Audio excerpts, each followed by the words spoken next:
আমি অফিস থেকে এইমাত্র বাড়িতে আসলাম আর এখন বাজে 2:20 আর তোমাদের দাদাভাই এখন রান্নাঘরে একটু কাজ করছে। আজকে রান্নাঘরে অ্যাডজাস্ট ফ্যানটা খুলে ওটাকে পুরো ডিপ ক্লিন করা হচ্ছে, কারণ এরপরে কি বলো তো বেবি আসার পরে আমরা ব্যস্ত হয়ে যাব অনেকটা, তো যার জন্য আমরা চাচ্ছি যতটা যা কাজ বাড়ির থাকে নিড অ্যান্ড ক্লিনের কাজগুলো আমরা যতটা দুজন পারি মিলেমিশে করে রাখছি।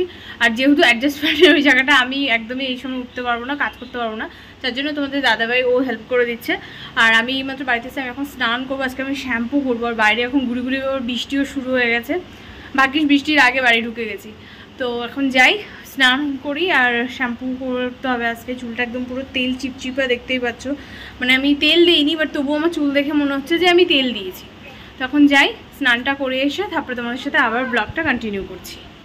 রান্নাঘরটাও তোমাদের দাদাভাই খুব সুন্দর ডিপ ক্লিন করে দিয়েছে, সব দেওয়ালগুলো পরিষ্কার করে দিয়েছে। আর এখানে একটা নতুন অ্যাডজাস্ট ফ্যান ছিল, এই অ্যাডজাস্ট ফ্যানটা লাগিয়ে দিল। আর এখানটায় বাড়ি থেকে মা আমার জন্য টক শাক রান্না করে পাঠিয়েছিল, ভাই এসে দিয়ে গেছে, আরও অনেক কিছু দিয়ে গেছিলো। মাঝে সেদিন আমি ব্লগ করে নিজের দেখানোও হয়নি, তো দুপুরবেলা ওটা দিয়ে খেলাম। আর রাতেরবেলা এখানে আমি চাউমিন বানাচ্ছিলাম। তোমার দাদাভাই দেখবে সয়াবিন দিয়েছি বলে হয়তো খুব একটা পছন্দ করবে না।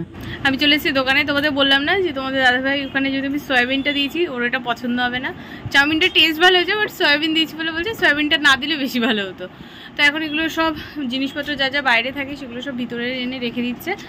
বেরিয়ে যাব এখন, 8:10 হয়ে গেছে, তাড়াতাড়ি করে যাব কারণ ওইদিকে কয়েকটা দোকান আছে, ওই দোকানগুলো না বন্ধ হয়ে যায় তাড়াতাড়ি। আর আজকে বেশ কয়েকটা জিনিস নেওয়ার আছে।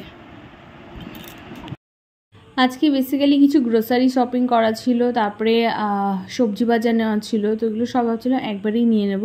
আর এখানে দেখো আইটিআই মোড়ে প্যান্ডেল কতটা কাজ কমপ্লিট হয়ে গেছে। জানি না এবারে পুজোটা কেমন কাটবে, বাট আশা করি এবার পুজোটা অন্য বাড়ির থেকে অনেক স্পেশাল হবে। তো এখানটা আমরা চলে গেছিলাম তারপরে মোড়ে, এখান থেকে টুকিটাকি জিনিস নিলাম আর তারপর চলে এসেছি বাড়ির দিকে। আর আজকে ব্লগটা কন্টিনিউ করছি না কারণ হঠাৎ করে শরীরটা খুব একটা ভালো লাগছে না।